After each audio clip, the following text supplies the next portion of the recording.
হাসরের ময়দান বড় ভয়ঙ্কর ময়দান হবে। সূর্যের গরম, একদিকে জাহান্নামের আগুনের গরম, গুনাহগারেরা সব মানুষগুলো হাসরের মাঠে উলঙ্গ দাঁড়াবে।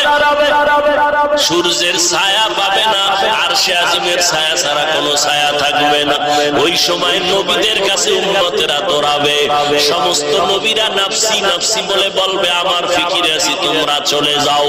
সর্বশেষ আদম নবীও তারায় দিবে, মুসা নবীও তারায় দিবেন।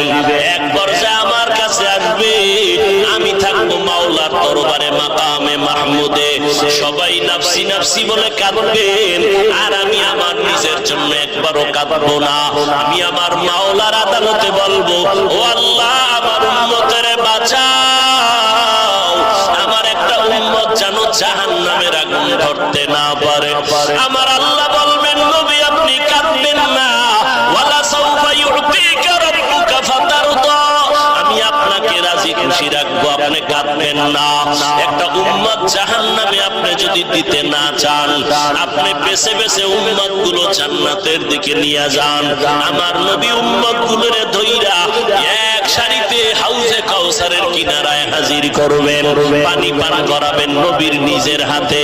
হঠাৎ একটা পর্দা পড়ে যাবে, ফেরেশতাকে নবী বলবেন, পর্দা দিলা কেন? উম্মত তো বাকি আছে।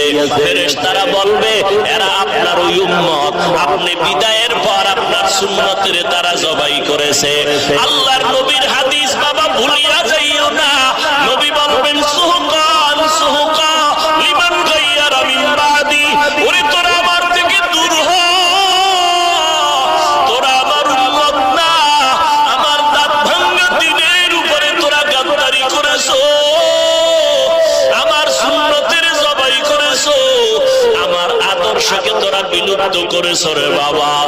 ওই আল্লাহর নবী যদি ওই দিন তারাইয়া দেয়, বলো রে বাবা, সেই দিন কি উপায় হবে রে মুসলমান? এখনো সময় আছে, আল্লাহ তওবার দরজা দিয়া ডাকতেছেন।